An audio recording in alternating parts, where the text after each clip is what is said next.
you raise it a tiny bit, Mm-hmm. and then you find that spot, and it just suddenly opens up. When you move into the object, the math is a lot more precise. Sure. And you use that for stuff that you really want to pinpoint in a very, very, very specific location. You have one layout that has a sandwich of 4 layers, and every one of those has a construct to be able to tweak different aspects. I can pick what I want, and I can tweak them however I want. And now I just created an immersive reverb off of a send. Basically, that's how the OBA system works for me. Okay, welcome everybody to Coffee and Consoles. I'm Jeff. Super excited today to have a guest. I think it's a fantastic topic that really brings in all aspects of certainly Avid technology, from Pro Tools to HDX and Matrix and S6 and surfaces. Really, all of those parts come into play when you start to think about working in immersive audio. And that's what we're going to talk about. We're going to get down the rabbit hole a little bit with technology, but we're also going to talk about process and art and creativity and actually, bringing people closer to the music. And I think that's what's possible with Atmos. I think it's an incredibly compelling format. Without further ado, I want to introduce our guest. Super excited to have a Grammy-nominated mixer, producer, engineer who is passionate about helping artists to realize their best work either in stereo or in Dolby Atmos. He's an incredible mixer. He's a mentor. He's a technician, a wizard. So without further ado, Yaron Fuchs. How's it going? Good. Good. Thanks for being here. We appreciate it. We want to have a conversation about immersive. Absolutely. Just kind of coming off of some events in Nashville. It seems to be growing. More and more people are certainly talking about, not just remixing catalog, but maybe starting the process earlier in Atmos. I think it's the coolest thing around. I think that it's the future. I truly believe it's the future. With the advent of cars and headphones getting better and sound bars that sound unbelievable, I think pretty soon it'll be affordable for everybody to have an Atmos system. And I feel that the experience is mind-blowing. So I guess my first question is, you've been working with artists for a long time, thousands of hours. So does everything that you've learned in stereo apply? And obviously there's a learning curve of kind of understanding the format and translating your brain a little bit to, okay, that was 2 speakers and Phantom Center and lots of other ideas. And now how do we start working with 12 or 16 or more speakers? Well, the very first thing that I noticed, and it's a big learning curve because it is a completely different format. It's a much more compelling format, I feel. You learn that when you're mixing into the stereo spectrum, you've got 2 speakers and you have to shove all the sound in between. And like always, there's a foundation to every single mix, and it starts with the vocal. The vocal's comprised of a lot of mid-range, as are a lot of instruments, pianos, organs, keyboards, guitars. And in order to make room for the vocal to be completely understood in a stereo mix, you have to carve out the frequencies that get in the way. And you have to make use of, left, right, center. Some people in the old days would basically not even have a pan pot. It's either left, it's right, or it's center. Sure. Yeah. And when Atmos came along, you finally could hear every single instrument in full fidelity. Remember that when we did the stereo recordings, the engineers would work so hard to get that perfect acoustic guitar and that perfect piano sound. Sure. Yeah. Only to completely mangle them in the mix in order to make room for the vocals. Sure. Yeah. When Atmos came along, you could just pull them out of the way and create a space for them within a 3-dimensional field. Sure. there's a big difference between mixing an Atmos for music and mixing an Atmos for picture. Mm-hmm. When you're mixing for picture, you're focusing on your TV, on whatever you're mixing. Sure. And sounds can come from everywhere, but you're still focused on something. When you're mixing music, you're focusing on sound and only on sound. So you have to reimagine based on the product or the song that you're working on. How can I make this a different experience, or I would say an immersive experience, without having to focus on something except for the sound itself? Sure. So, in reality, your vocal is your picture, and that should always be in front of you. And then there's a foundation of stuff that should always be in front of you. We call that the wall. Okay, that's the wall that's in front of you. Yeah. Everything else can somehow surround you, but not distract you, because again, the vocal's the king. So, I don't. If you put something that's a big melodic part and you stick it out of the back speaker, you're gonna go looking for it, and then you forgot that you have a vocal. Right. So you have to learn first and foremost how to imagine this and keep your focus on the music and keep the excitement in the music, but make you feel like you're sitting within the music. Yeah. I mean, that's that's really, really the secret. And then you have to go through and figure out how is this going to translate in every possible format. Right. So for your kind of a lot of the work that you do, you have a lot of acoustic instruments. And so are you trying to create an authentic space for those instruments to live in and kind of for you to be part of that experience? Is that kind of part of the idea? Well, it really depends. Okay. The question comes along as, first of all, who's the artist and what do they want and what do they expect? Because at the end of the day, I'm serving an artist. Sure. Okay. So the first thing you do is you have a conversation. And I also believe that the first thing that you do, if you can, is have the artist sit in a room and listen to a really good Atmos mix, so that they can understand what that visceral feeling is and what we're trying to accomplish, and give them a few ideas. Okay. Sure. And then they can turn around and say, I want this to feel like that song. I want this to feel like this. Really have a visceral experience, not on a pair of headphones, because that's changing with time. And with this new technology, it's streamable. It sounds unbelievable on speakers. It sounds, with headphones, it's slowly but surely getting better. It's evolving. And that's always like technology, it's going to improve very quickly. Sure. But at the end of the day, that ADM that you deliver, that speaker experience that we're mixing on, that's your master. That's your 2-inch. Right. Okay. Yeah. And so you have to have them understand what they're stepping into. And then you have to have them tell them what you feel. Do we want it to be okay? First and foremost, are we starting with Atmos, because this is how I work now on my productions? Sure. Or are we mixing something that the producer and the artist have been working on for a really long time and they love their mix? So am I replicating the stereo mix immersively? Right. Or am I straying from that creatively?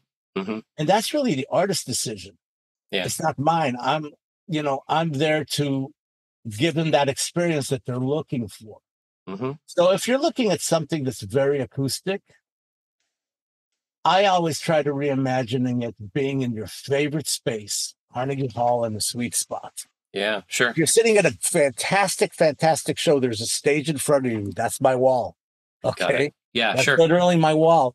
But when you're listening, the music comes from all the way around you, the early reflections. Of course. The room is speaking. So I try to make my speakers speak like a room and recreate that. Got it. If you're working with a more pop-related artist, then you can go a little bit crazier because now you're playing with technology and you're not playing with ambience. Right. A lot of times, because that's the style of the music. So it's really how you're trying to reimagine it and what the artist wants from you. Right. Yeah.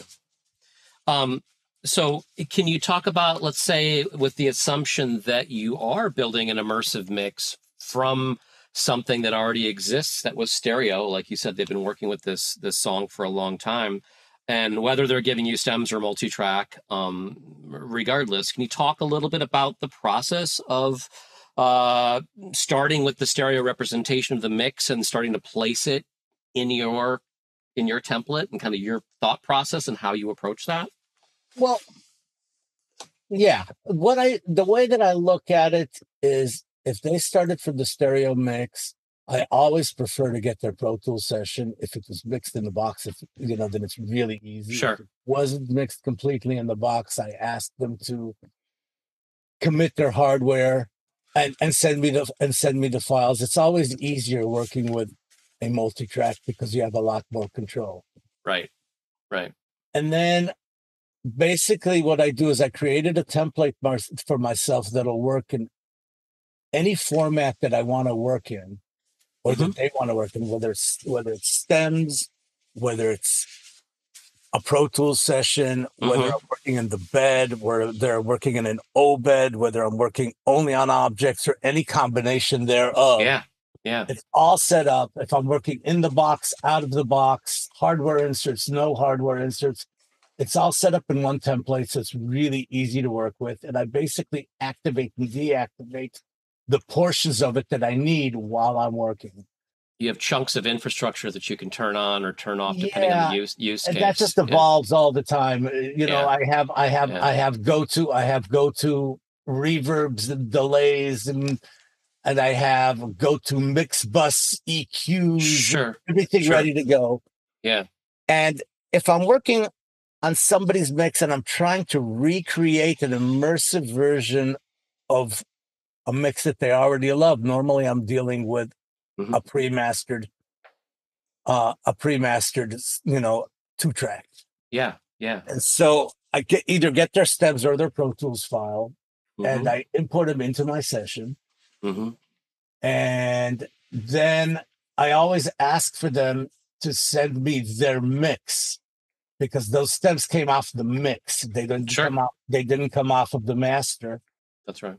And so, and to please send it to me so that it's aligned with the session. So I throw that into an external. I level match it to the tracks, stems, tracks, whatever. It doesn't matter. Yeah. I go back and forth and I make sure that it's playing right and everything is perfectly locked and in phase and so on and so forth. That's the very first thing that I do. Got it. Once I establish that, when I import the audio, it'll come out as stereo inside an immersive. But it'll come out normally, if it's a Pro Tools session, it'll come out however they set it up. But there is something that you call, your mix bus, whether it's a stereo input, whether it's an internal bus. It's a bus. I figured that out pretty quickly. So the first thing I do is, if it's a Pro Tools file they send me, I open their Pro Tools file. I recolor it for myself so that I know what everything else. Makes sense. For myself so that I know what's going on. All the food groups. Rename everything. I make sure everything is named. Nothing is like Audio 3 or Bus 27. Right. Understood. And I name everything so I know how everything is going. And I imported it, and then I color coded it, and I import it with all the markers and the tempos and everything else. Obviously, I make sure that I'm within spec for the Atmos. If I'm doing it in 2448, I got to go 2448. And I got to make sure that my time code is at 24, and everything I need to do, I preset that up in the session before I import it.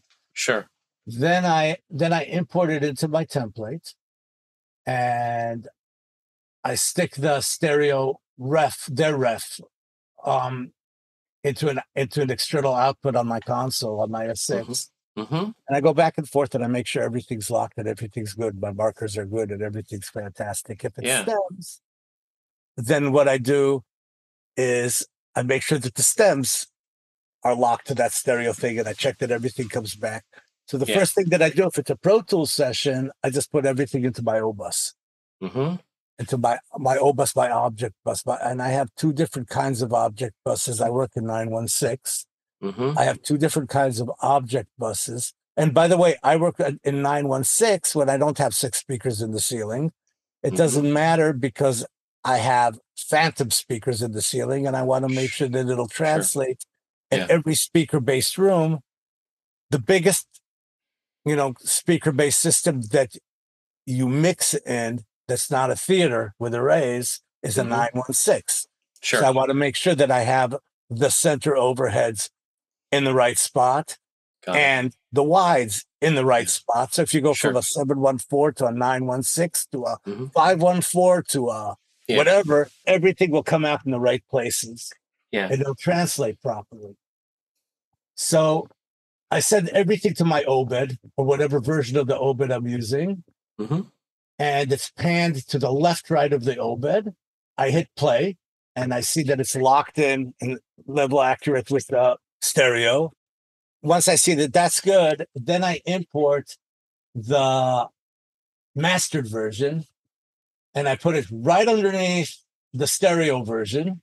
And I make sure that they're aligned sample accurately, exactly. I level match the two. I go back and forth. I flip the phase. I see that everything is right. Because I know that my stereo master that was given to me is perfectly in sync with all the tracks. Now I will know that the mastered version is perfectly aligned with all the tracks. Right. So when you start, is there nothing in the center channel? Are you mostly? I'm straight up stereo when I start my mix. That's the very first thing that I do. Yeah. And then I have a setting. I drag it into my template, which I have a track called stereo ref. It's already bussed everywhere it's got to go. It's got, it's got all the meters. It's got everything that I need. And on it, I have a key track that picks up that stereo mix. And it's a mono key track. And that key track goes into an EQ on my O bus. And I basically match EQ the mix bus that they created with a multi-mono EQ. And I sit there and I tweak it until my stereo sounds like their stereo really close. Because obviously it's going to change as I mix, but I want to start mixing into that world.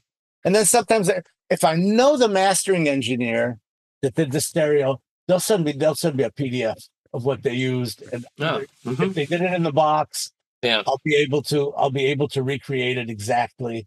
If they did it out of the box, I could figure out how to do it. If I see used whatever, an EQ, a compressor is a compressor. But really, really close. So now I'm mixing into a mix bus, just like you do in stereo, pretty much. And I have it going across my whole O bus. At that point, and by the way, the first thing that I do before I even do that is I take the stereo ref, I find out what its LUFS is, because it's going to come to me at -8. Right.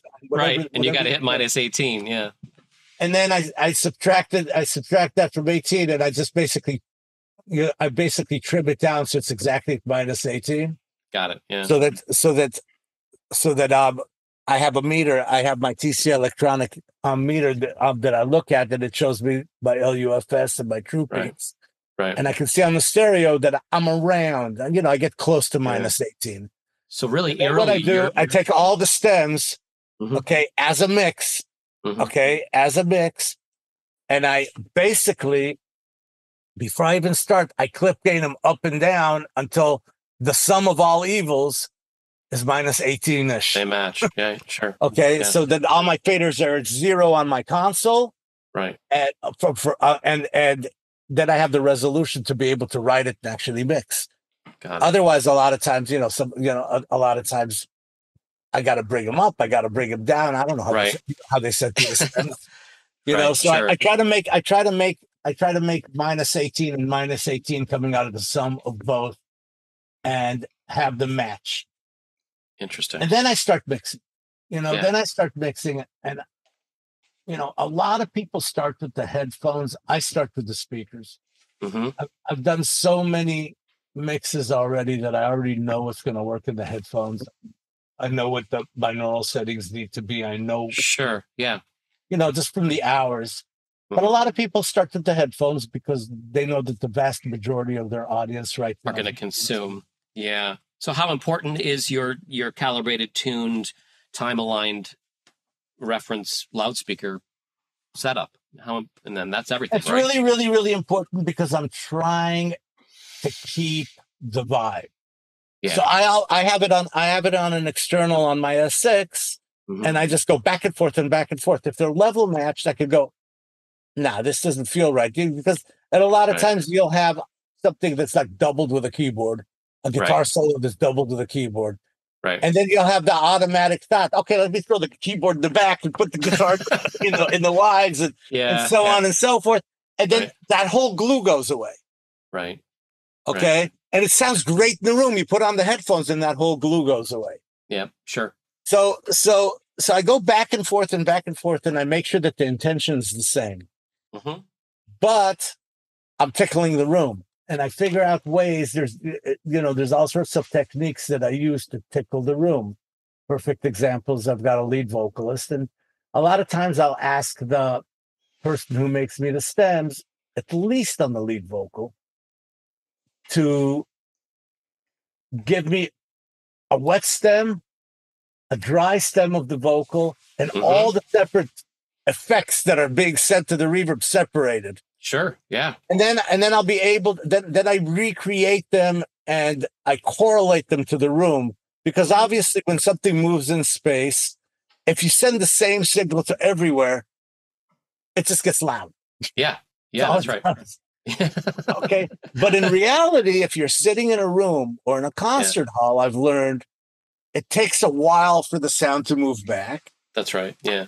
So I use a delay for that. But also, the further back you get, the darker it gets. Right. Okay. Right. And so I use a high pass and low pass filters. On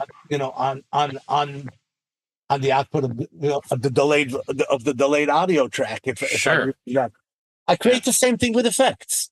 Yeah. I can open up let's say for a drum room. Doesn't matter if it's a stereo or an Atmos plugin.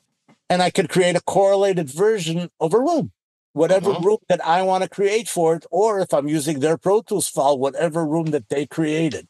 Right. So if somebody sends me their Pro Tools file and I look, oh, they were using a short plate with this much pre-delay.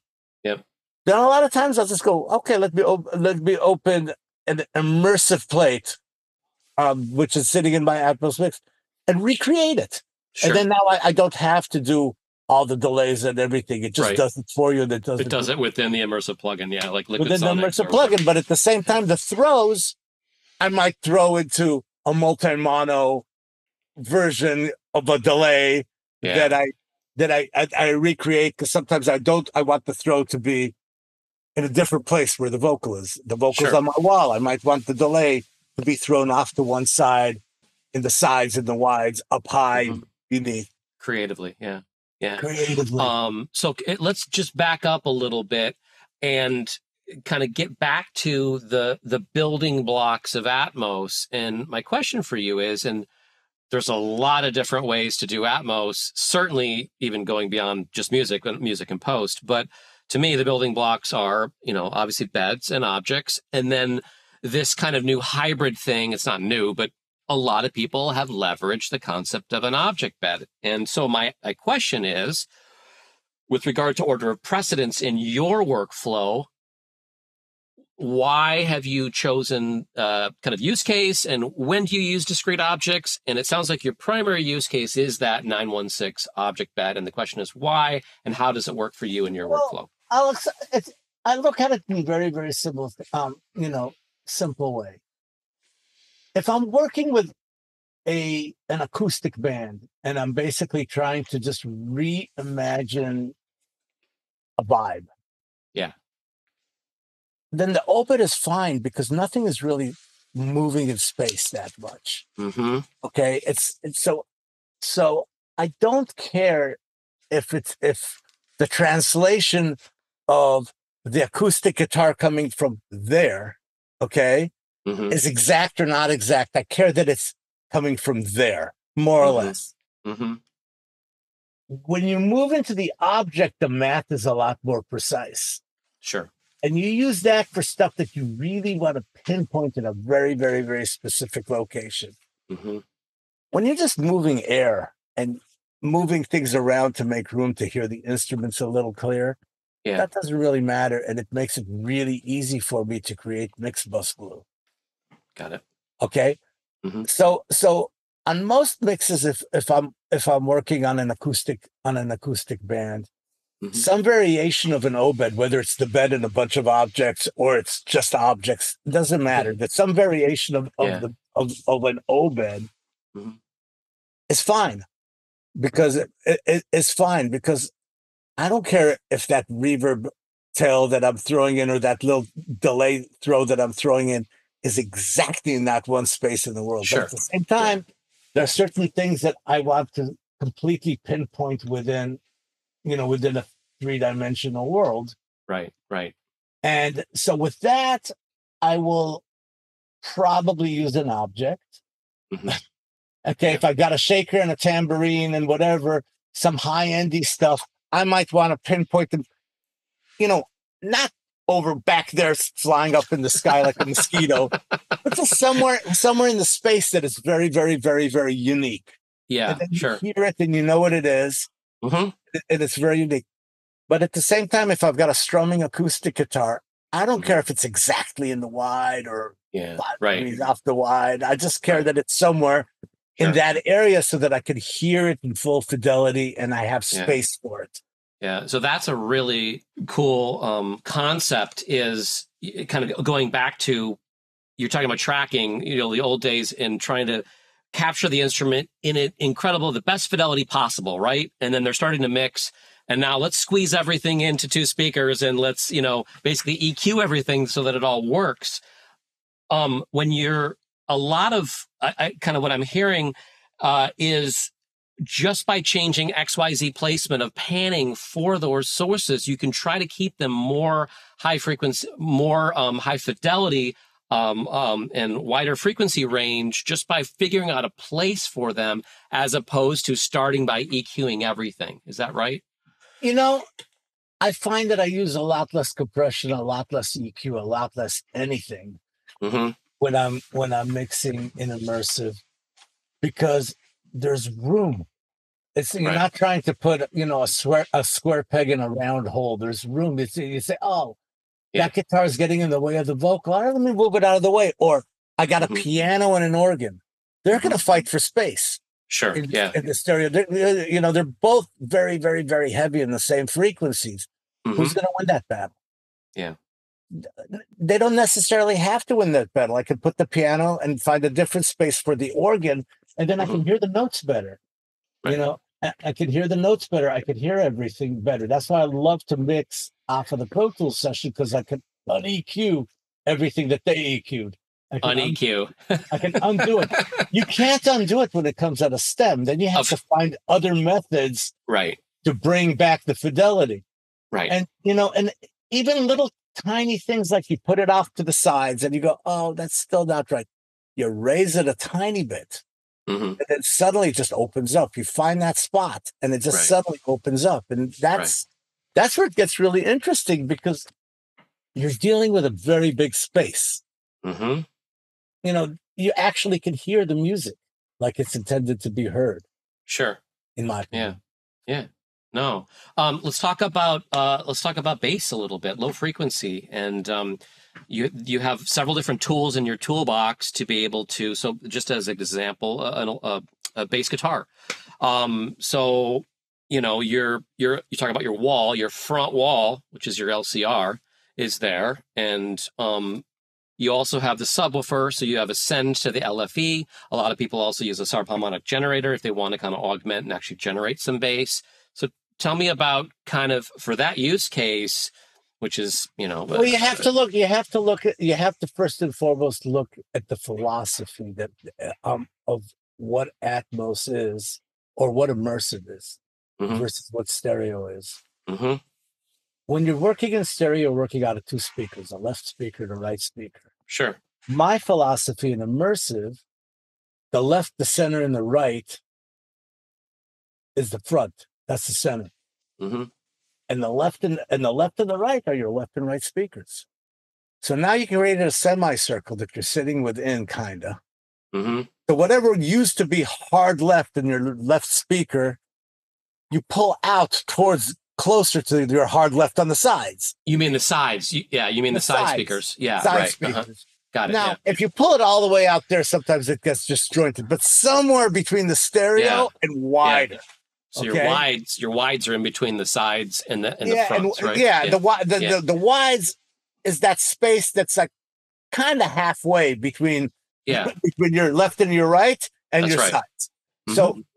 So when you're listening to music in general, it doesn't matter what it is. Mm-hmm. That little moon semicircle, that's in front of you. That's really what you're hearing. And everything else kind of like fills the room and tickles you. So with that concept in mind, you have a foundation, and the wall is the front three speakers. That's what we call our center. Okay. Yeah. And you have to keep the foundation of the record in front of you because you're listening to music and you're not looking at a picture. You can't turn your head for that bus that's coming from over there. On a movie, you got a vocalist. So that vocalist is always front and center. Mm-hmm. I still use mostly the phantom center, but I use a little bit of the center speaker to anchor. I find it just anchors the center a little bit better. But if you have the vocal come out of the center speaker as you do in a movie, it's really weird. And the reason I say that is because we're so used to listening to a phantom center that's true. Center is it's true. Your head is going, what the hell is that? Where's that coming only from there? Okay. Yeah. So you're taking advantage of, if it was a discrete object, you couldn't take advantage of center percentage, but because you have your 916 OBED, you actually can use center percentage or divergence or whatever to essentially. Yeah, there's different ways of leaking into that speaker. Okay. Right. So when so at the end of the day, there's a foundation to every single mix, and the foundation is the house that it's built on. Yeah. For me, on most music, and it obviously depends what kind of music you're making, but on most music, it's the drums, the bass, and whatever the melody is, whether it's a vocalist or it's a saxophone or whatever it is, whatever's playing the melody, okay? That's the foundation. That should always be in front of you. That's front and center. That's what you're listening to. That's what you're focusing to. Yeah. On. But you also have to somehow fill the room. Now, coming back to bass, what I find is with the bass is solo endy that you can't give it any directionality, really. Yeah. I mean, and so I throw the bass into the back speakers, and then I throw it into a bus first because sometimes I want to EQ going into the back, I want a pan going into the back, I want to flip the phase and see where is it going to fill the room. Yeah. The best for me. Got it. I find that a lot of times you flip the phase and you unflip the phase, you don't care because it's so low end you can't even tell the difference. Sure. As if flipping the phase on a snare drum with a top and bottom mic and everything goes away. Right. Or whatever. Okay. So I try to tickle the room and fill it. And then I don't get to the subwoofer. I always, if I want to give it more low end, I start with a little bit of a subharmonic generator. And the reason for that is I find that when it gets translated to headphones, they bypass the sub. So I want that extra low end into the sub, into the headphones. So I'll use, a subharmonic generator that'll just give me the octave.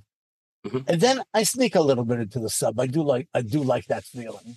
Yeah, sure. But that's only going to come out in the speaker-based system. So I try to fill the room. I try to not hear the bass coming from behind me. I just try to have it give me a little bit more. Yeah, just feel it that it's moving the room a little bit. I do the same thing with the drums. I'll take the drums and I'll put them across the front room. And if I've got all the tracks, I might raise the overheads a little bit because they're higher. I always look at height. in an acoustic environment, Yeah. based on frequency. Sure. Low is at the floor and high is towards the ceiling, not at the ceiling, but towards the ceiling. And so I might take the overheads and raise them a little bit. I might take the snare drum and bring it in a tiny bit. I might take the tom-toms and move them out towards the wides a tiny bit, tiny bit, so that it's still the front wall. But the vast majority, I always look at drums as being, 4 different parameters: the kick, the snare, the toms. Then I've got my overheads and my cymbals, which I call them the close metals, mic metals. Okay. And then I've got my ambiances. And my ambiances, if it was recorded in a big room, I can actually take the far ambiances and pull them back. Sure. And I could take the near ambiances and pull them out. And now I'm filling the room with the original tracks. Which sounds authentic. And I got a tiny bit into immersive reverb and, an FMP. And now I filled the room with the drums. If I've got a stereo, then I'll use an Upmixer and I'll kill it from the front. Okay, I'll kill it from the front and I'll tickle the drums into everything outside of that. Very little, so you feel it. And then I'll feed everything into a tiny bit of a glue reverb, just a tiny bit. I might have a snare reverb with a tail that moves back. I might have, and so on and so forth. But now what I'm doing is I'm just filling the room with the reflections of a room, whatever it is, whatever room I decide it's going to be. Is it going to be the Sistine Chapel or is it going to be a tight drum room? I can do that. And that's what makes it really, really cool, because you're actually immersed within that sound that you're hearing. Yeah. Can we take a look at your template and talk a little bit about the kind of the infrastructure? I mean, I think the template is an incredibly powerful tool, but also you have to know your template. You have to iterate. You have to keep kind of refining it so that it works for you. Would you agree with that? Yeah, most people that I give my template to have no idea what's going on there. That's kind of what I'm getting at. You can have the best template in the world, but if you don't know what it is intrinsically and how you're going to leverage it for the client to make the song, to make the art better, it doesn't matter. Well, the very biggest secret to everything is when you're mixing a song, you're mixing a song. It doesn't matter if you're mixing the song in stereo or in Atmos or in 360, or it doesn't matter what you're doing. You're mixing a song. Anything that gets in the way takes away from creativity. You're trying to tell a story. Right. So I try to get it through my templates, or that everything just works. And I know the signal flow, and the signal flow works, and then it just becomes invisible. And for me, now it's only sound. Right. And since I work in an S6, I've remapped my S6 to the point that everything becomes muscle memory. I use one template. I use many layers within the template. I use layout.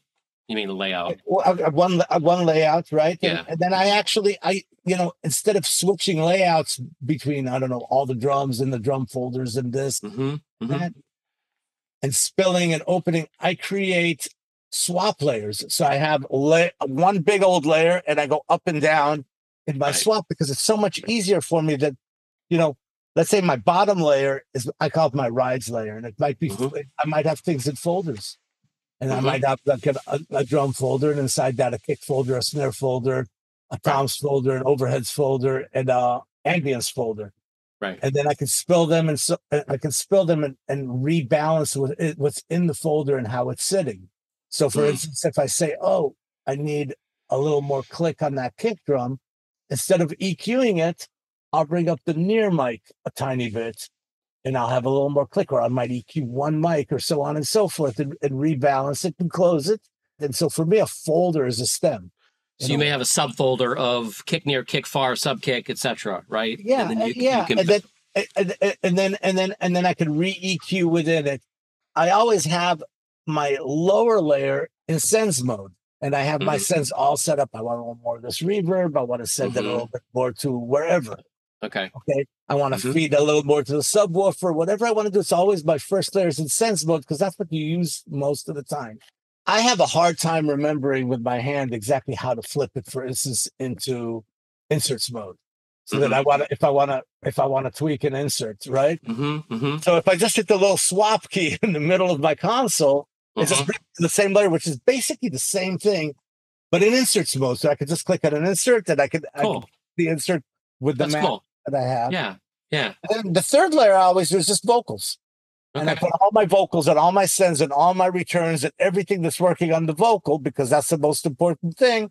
And I can tweak exactly, the pre-delay and how much send, how much pre-delay, tweak the reverb, tweak this, tweak the vocal, all at the same time. So you have one layout that has a sandwich of 4 layers, and every one of those has a construct to be able to tweak different aspects of your frequency. And then it's so easy because I just hit one swap key right in the middle of my console. I don't have to reach up and say, "Oh, I missed it. I hit the insert. I hit the EQ instead of the insert." Right. And then I have everything set up. Like, for instance, when I go into insert mode and I click on an insert, I made maps for my center section for, like, for instance, the EQs that I use the most across the 8 things, sort of like you would use, with only 8 different layers within the 8. So I don't have to open up my whole spill situation. But then at the same time, for everything, I have a full spill. So I'll have the basic stuff on the center, and then I can spill that, let's say that that EQ into all sorts of different spill zones. And then that one will have everything that has to do with the dynamics portion of more complex routing, which most of the time I don't need. And then I resurfaced my console that I hit one key, and my fader spills come out. And in Atmos, normally for me, that would be pan, but I hit a control key and hit it again, and now it's going to be sends. And I hit a control key and hit it again, now it's going to be EQs, and so on and so forth. It becomes muscle memory. That's great. That's totally cool. And so it's the same thing with the template. You try to make the template invisible, and you have to understand all the routing and how it works in every possible scenario. Yeah. And then you're actually mixing. You can close your eyes and mix a record. You don't need. A lot of times I don't even look at a monitor. So you're trying to enable any possible creative path through the template to be able to get to where the artist wants to get. And yes, and I got to make sure that the template is bulletproof, because when you're dealing with 128 tracks flying around and something goes wrong, that's trouble. So the very first thing that I do is I go into my template and I check it every time at the beginning. I check it. So let me share my screen and I'll show you what it is. So you do like a pre-flight check and basically make sure things are coming out of the speakers and such that they should be coming from, right? Absolutely. So here I'll share the screen. So this is my template, and here's the render. And the very first thing that I do, just to show you how the template works, I have it set up for internal and external. So remember I told you that I have a stereo ref? Well, it's right here. Yeah. And that ref has the clarity, which is a hardware piece of gear that just gives me all the information that I ever need. It's like a big meter. External meter. Yeah. An external meter, but I also have an insight. So I can look at it. I can get all the numbers I need. Okay. And then I have my 2.0 records, and I use those when I mix. Sometimes I'll use them for just listening to what the 2.0 down mix sounds like. Okay. And to see how so that I can A/B between the stereo and the 2.0 down mix. And now with the new techniques that I'm working on, I use it as a starting point for my stereo. It's still not there that that's going to be your stereo. But if you go save as and you've got your Atmos and you kind of work with the Atmos and go into this, you can get really, really, really close. Got it. So, so I have to be able to bring it up in level and so on and so forth. So I have one for the internal render and one for the regular render. Sure. And then I have basically a folder called Atmos Mix, and inside that, I have a folder called Dolby, and inside there, I have my generator that feeds. Okay, and I have my settings. Okay. Yep. Which is my basic startup. As I said to you, I've got a subharmonic, and the subharmonic is on ascend. Okay. And it basically, it's the Pro Sub is what I use. Sure. Okay. And I have it ready, and sometimes I'll send the subharmonic a little bit to the LFE if I want to. And then I got a 5.1 re-render for meters and a 2.0 re-render. I have one for external and one for internal. So you can accommodate whether you're on the beach, whether you're in the studio, you can do any of those. On my laptop, anywhere I am, I can work within that. Everything is is set up for me to work double that. Then I obviously have my signal generator, and this is the first thing that I always use. And sorry, and I make it active, and you can see I can pan around, and you can see it all pan around right now. And I can see it also on my render, and I can see what's going on. So if I go over here and I say to myself, okay, and then now it's going to a discrete obed. Okay. So there it is. And you see it right here. Okay. Now I'm in the left speaker, and I'm going from the left to the right speaker, to the center speaker, to the side speaker, to the wide speaker. Okay. To the rear speaker, to a height speaker. Sure. See, and that's the very first thing that I do as I check it. And then I have on my signal generator ascend to the LFE. Okay. And if I open up the LFE, there's my LFE, and my LFE is a send that's going into my bed LFE. Yeah. I can see that my LFE is getting level. You see it? Yeah, more level and less level. Yep. Okay. And so, that's basically what I do. And as you can see, I've got different setups for all of these things. So if I go back to my left speaker, and now I'm going to the O bus, but I also have what I call a 916 bed bus. That's a combination. This is all discrete objects. Right. Okay? Some people like to work in the bed or want to save objects or want to do whatever they want. So I say, okay. So I have this. And instead of and if I go over here and I tell this not to go to my 916, okay, but to go to my 916 bed, which is the bed bus. Okay. So now you can see that this is going to my bed right here, and it's going to the center of the bed, and it's going to the right of the bed. Okay. And now if I want to go my height speakers, for instance, or my wides, watch this. If I go to the wides, it's showing me that it's coming out of the bed bus, but it's really going to an object because the object has a bed and a bunch of objects in it. Okay. Or if I want to go to one of my height speakers, let's say I want to go to my right height speaker. It's coming out of the right speaker. So if I want to go into the bed bus, and again, if I want to send to the LFE through the bed, that's this. And it's just here, and the LFE is sending straight to the bed LFE. You can't see it. It's just straight in the bed, but it has all of the, you have to put, you have to high pass it and so on and so forth. Sure. Okay. So that's an O-bed that's built with a bed. Again, I go back and I can go back to my 916 in, and now it's coming out of here, and it's not coming out of here. Got it. And so if I decide I want to work on my O-bed, let's say this one as my master, and that's fine. I take this one, I right click it, and I make it hide and make it inactive. Right. Now, this is a trick that I'm experimenting with. That when I mix on speakers, none of this matters because all the binaural settings don't matter. Right. Sure. But let's say I have, something high-endy with a lot of transients, and I want it to come from up top. Yep. And my up top, and my ceiling speakers, the object are set to far, but I Mhm. want it to be near because I want to hear the transient more. Got it. I could change it to an object and tell it to be near, A and discrete. then have to do and deal with that. Or Yeah. I have a whole bus Right. that every single object is set to near on. Is near, 26 mid, through or far. 36 are always near Got it.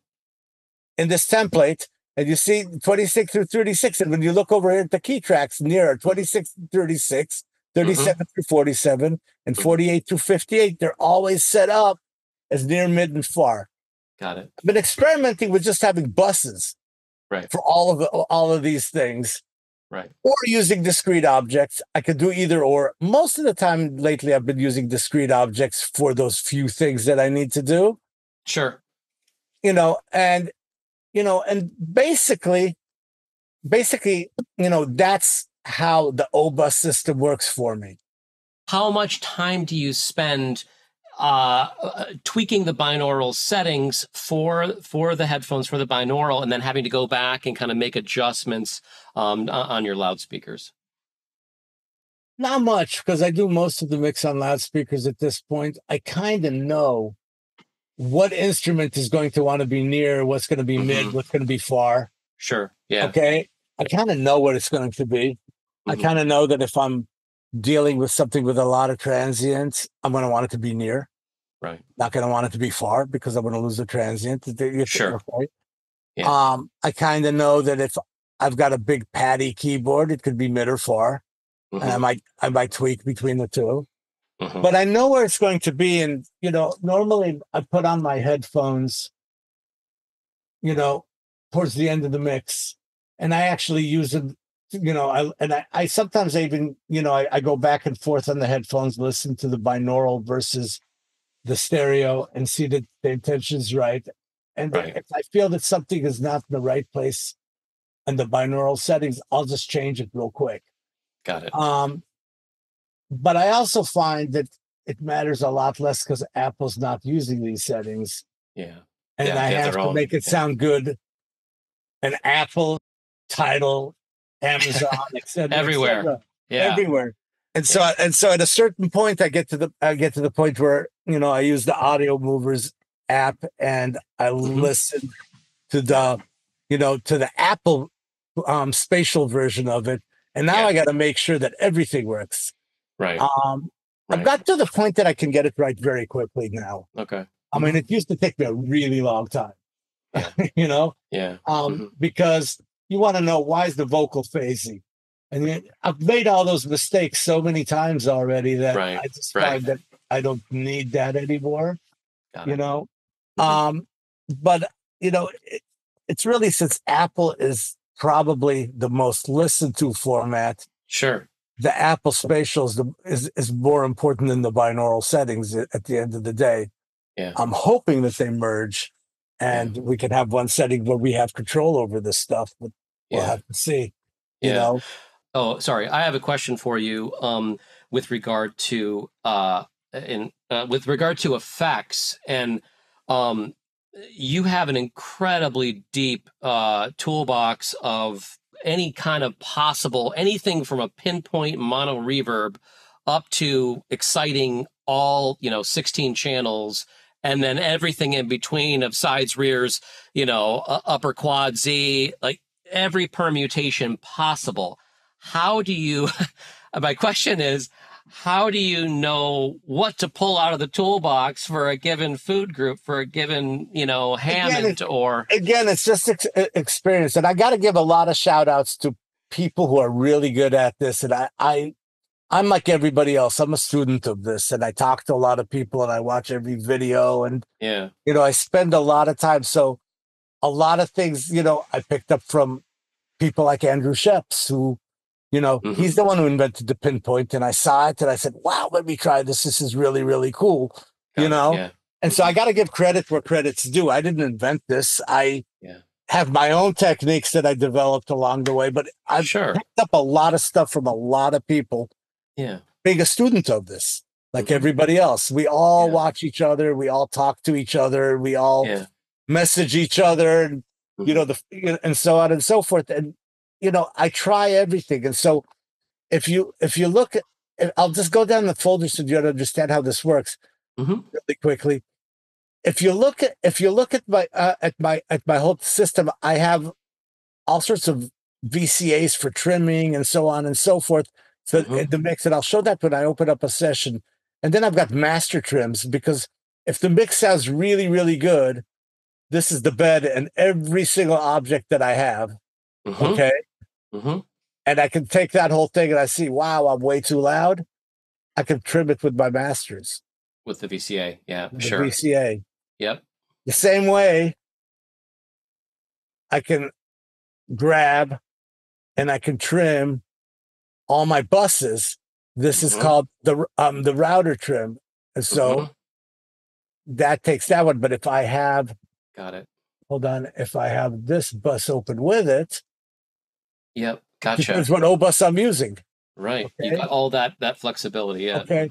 And then this one, every single object that I have, and you can look at it over here. Every single object that I have, this is just an object with a dummy. Okay. This trims only the objects. Okay. So all the objects will go into this group. Got okay. It. And this will trim the beds and the objects together.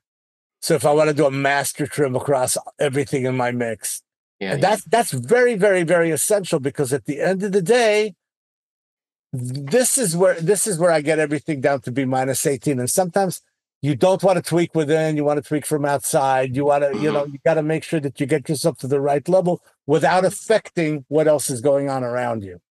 Got it. Okay, so now and then I have the whole internal Atmos routing situation, and this is specifically for internal. But then I have something called effects, and inside the effects, I have a million different things that are go-tos for me.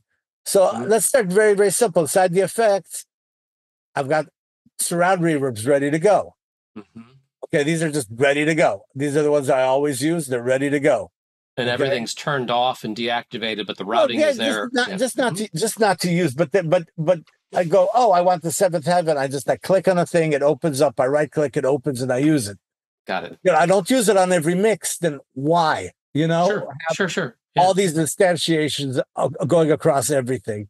Yeah. Okay, I've got an auto pan. I've got a throw reverb. I've got this new Sound City reverb, and I created an Atmos version of it. Cool. So if you're looking at the room, okay, the front would be the near mics, the sides, as I said, that's like how you could use this whole thing, would be the near room mics, or as you call them, the room one mics, right? Yeah. And the rears would be the far mics. And cool. They're going to come up slowly but surely. There they are. Yeah. And then I can pick what I want, and I can tweak them however I want. And now I just created an immersive reverb off of a send. Yeah. Again, I have, a reverb only for the heights. If I just want to put a reverb in the ceiling. Sure. I don't know. Sometimes you want to. I got the slappers and the pinpoint verbs, all sorts of spreads. And then I have what I call my mono to stereo effects. Okay. And my mono to stereo effects, I have it set up as a plate, a hall, a chamber, a drum room. Yeah. And effects, and then effects. Okay. And then I don't know what that's going to be, but they're all set up the same. So, let's say I want a drum room. Okay. I make this active. And this is all very simple stereo reverbs that we all have. Yeah. Okay. I have a send, and across it, this is one of my favorite old school drum reverbs.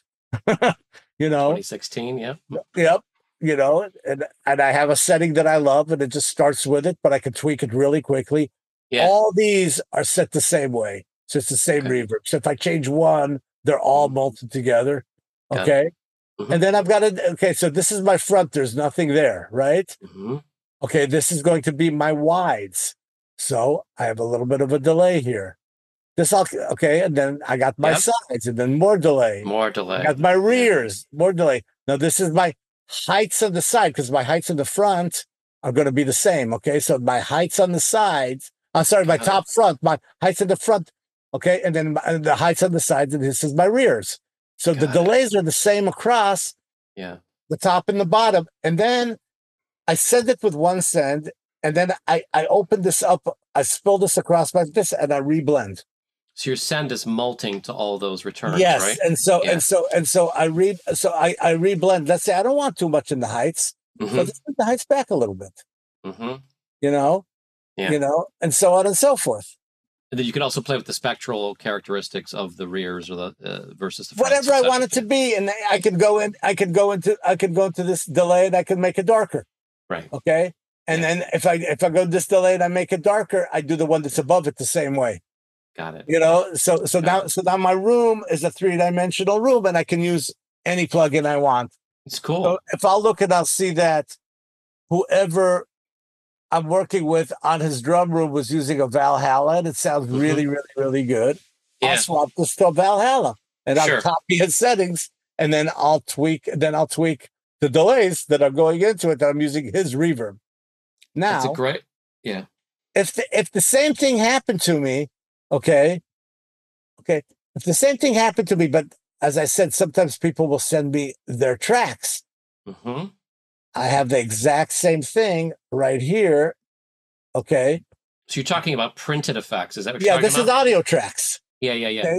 Okay. So I have the exact same thing, left, right, wide, sides, and rear. Okay. With my delays, the same way that I had my delays before, that I could tweak and change. But that's feeding an audio track. Right. You have container tracks ready to receive the printed effects from the artist. I just drag them right in. It's the same track. I drag the stereo here. Let's call it the stereo reverb. It's the same track. Yes. Okay. And I reblend them however I want. And let's say I want the sides to go to the height sides, right? I'll use a send, and I'll come out here to a bus. Okay. And I'll go on my bus, and it'll go top front or top sides or top rear. And I'll use a send, and then I'll blend to taste how much I want up top versus how much I want on the bottom. And let's say I want more up top than on the bottom, then I'll do it as a pre-fader send. Right. And within the construct of your template, you have every possible subpath of the main 916 ready to go to hit any individual stereo or mono, etc. Yep, you can see it. You can see it. You can see it right. You can see it right here. Yeah. Okay, you can see it right here. Let's say I'll just use it. This is on a send over here, and I go to the very, very top.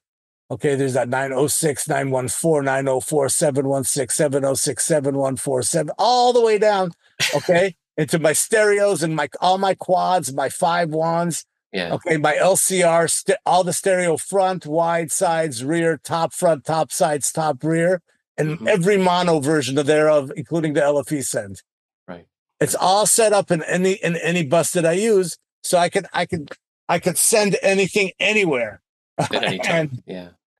Again, it's giving you that tool chest to be able to accomplish whatever you want to do quickly, efficiently. Just turn it on, essentially. Yeah. And if the routing is right, which I check with my tone every single time, everything is right. Yeah, of course. It's that simple. And every single time I start a mix, I do that thing. I check everything with a tone. And I want to make sure that it all works, because otherwise I could be in trouble.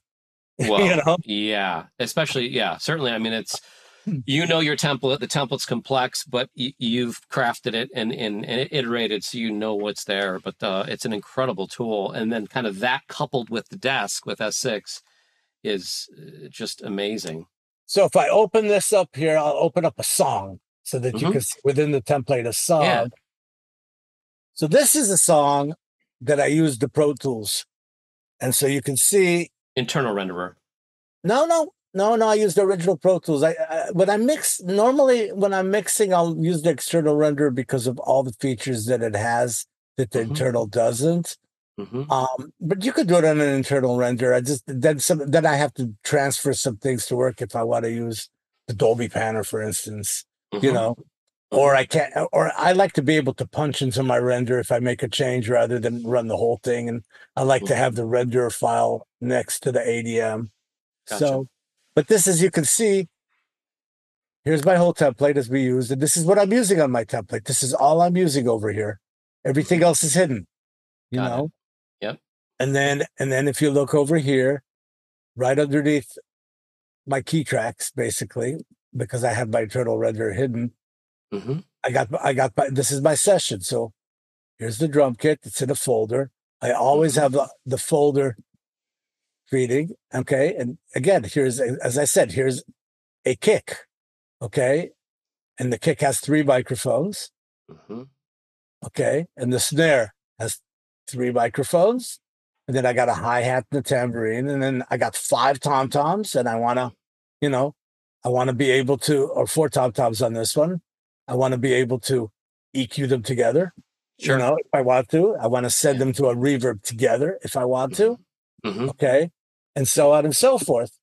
You know, I got my overheads. Again, my overheads, the reason I have my overheads put into a folder and I keep the original left-right separated is because if they're not balanced, I can balance within. It's really easy. Sure, you know? sure. You know, and I've got again, the same thing I did with the rooms. And as you can see, as you can see, my overheads are sending to my Sound City. Remember I showed you my Sound City? Yeah. Okay, so if we go over here and we follow our way into my effects, yeah. and we go to Sound City, again, my overheads I got coming over here, but I'm tickling them around the room, and I made the room small, and I tweaked the effects how I want them to be, and I just used the plugin for what it is, to tickle the room. But at the same time, I also took, let me just close these effects, okay? I also took my whole kit, and I sent it to something called drum filler, is what I call it. Okay. And my drum filler is a Pentio Upmix, which takes all my drums. But when I'm playing, let me just make sure that there's no volume. Okay, when I'm playing, when I'm playing the drums, it's not giving me any LCR. Got it. And I'm filling the room by how much I want, and it's parallel. And so the amount of send that I send to the Pentio, or the amount of return that I return to the Pentio, okay, tickles the room with the with the drums. Got it. And again, as I said, like we were talking before, we have overheads, and if you look at the overhead, and I come over here, there's a little height to them. Yeah. Okay, because they're a little bit more high-endy. They're cymbals. I don't have it's not coming up only out of the top. And as you can see, I pulled them out a tiny bit. They're out from the front wall a little bit, yeah. And I pulled them out a tiny bit, just like I pulled my snare out a tiny bit. If I go to my snare, and I go over here, I pulled my snare. It's coming up the middle, but notice I'm not using the center speaker. How am I sneaking into the center? I give it 1% center percentage here. Tiny center, yeah. Center percentage. I could use divergence as well. Right. But since this is a mono track, if I was trying to use divergence, it would still go straight to the center because it's a mono track. So the pan laws would take it straight in. So so that's how I leak things around. And if I look like at the kick drum, okay. As I said, I said a little subharmonic to it. Though on this one, I didn't need it. But I'm sending a little bit of LFE. Okay. The LFE also sends a little to the subharmonic. The LFE send, I have that set up as well. Got it. But that just gives you the idea of how I did that. Or as I said to you, the tambourine and the shaker, as we said, I turned them into objects. Discrete objects. Discrete objects, because I wanted them in a very, very, very specific space. So this one is between the wides and the sides. And pretty high. A little bit to the left. Right. Okay. Yeah. That's going to be my tambourine. Okay. And my shaker is a little more forward than that, and a little more inside, but up high. It just felt the best way in the room that way, but it's very, very, very distinct of where it's at. Yeah. Of where it's at. Again, as I said with the bass guitar, I said a little bit to the LFE, and I think I gave the bass guitar a little bit of subharmonic as well. Mm-hmm. And then I tickled the back. You're sending it to six and rear. Right. As I said before. Yeah, so, you know, so it gives you the opportunity to do anything that you want. That's fantastic. Well, I think Atmos is amazing because it is this both halves of your brain, right? There's a lot of technical, but then there's a tremendous amount of creative. And again, it's how does it work for the song, for the art, for the music? That's ultimately what matters, right? Absolutely. Absolutely. And that's basically the whole story of how it's done. And so when I get it to this point, mm-hmm. you know, for any engineer who works a lot, mm-hmm. mixing a record is like becomes just, you know, it's like mixing a drink. You basically, you know exactly what you want to do. You know how to get there. Yeah. You don't let anything get in your way. Well, you have to do the same thing for Atmos. Mm-hmm. And you know, that's the good old 10,000 hour rule. I've made every mistake in the book until I figured out what doesn't work and what does work, you know? Sure. And so I try to make it now that everything above this kit doesn't matter to me until I print. Right. You know, it doesn't matter to me. It's just everything I can see. I as you can see, I chop everything up very, very carefully. Yeah. And I do that in order to be able to see when things are going to play on my S6, because that gives me the whole view that I have on the screen, pretty much. Yeah. You know, I do have a screen in case I got to do something with, you know, with a mouse, but I don't pay attention to it a lot, you know? Yeah, your display modules are going to give you kind of a unit's overview of all of the elements that are contained within the folder. Right. And if I want on the lead vocal, you know, to, you know, go into the de-esser or, you know, going into the compressor, APB. You know, oh yeah.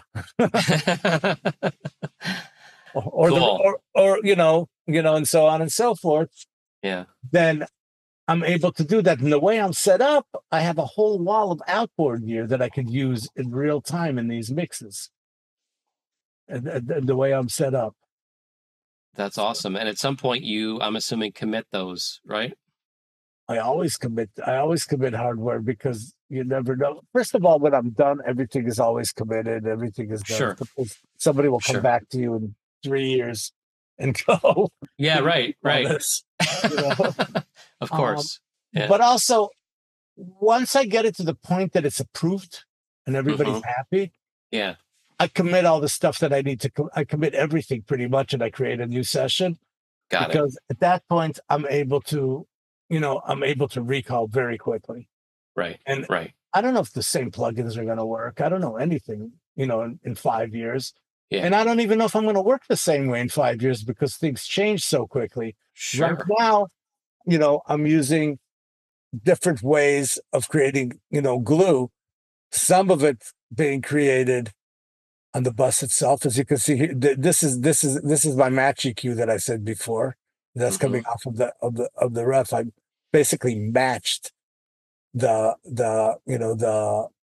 EQ, but behind that, you know, I've got, you know, all sorts of things that I'm using to create the sound. But even more than that, within it, because I'm doing it on the object as well, I needed to give a little bit of oomph to the mix.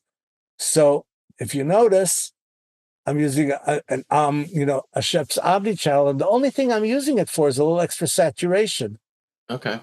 But now you see that's on the object. Yeah. You can also see it on every track on the bed. Got it. And if you look at the object and the bed together, here I'll just open them side by side. Okay. If I change the setting in one, it changes it in all of them. You have the group attributes turned on. Exactly. So that's part of my glue. You know, let's say that I really wanted next to that to do, you know, I wanted a compressor. That opened up here, and at the same time, it opened up here, and again, I got a compressor ready to go. I'm not using this compressor. Right. Or I wanted another EQ. Mm-hmm. Okay. After my match EQ. Mm-hmm. And I opened this EQ and you see what I'm saying? And it's ready to go. Yeah, it's fabulous. So, you know, it's just ways of creating glue, but at the speed that everything is coming, they're going to create new plugins and new methods and new everything that I might not use this way of keying things again, you know. Understood. In 6 months, I don't know. Understood. Yeah. You know, this is today. You know, and again, shout out to Jeff Huskins because I picked up his keying through him and I incorporated it into me so I could hear it in real time. He does his mix first and then he masters his mix. Right. I kind of wanted to hear it as I work. You know, so I figured out a way of doing it as I work. So, you know, that's basically it. When you understand everything and all the routing, then it just becomes second nature. I'm saying to myself, mix sounds really, really good. It would sound a lot better if I had a little bit more distortion on it, or if I EQ'd it a little brighter. I've got 5 different ways to EQ the whole mix, and I know it'll pick up every object, everything, and every piece of the O-bed from every direction.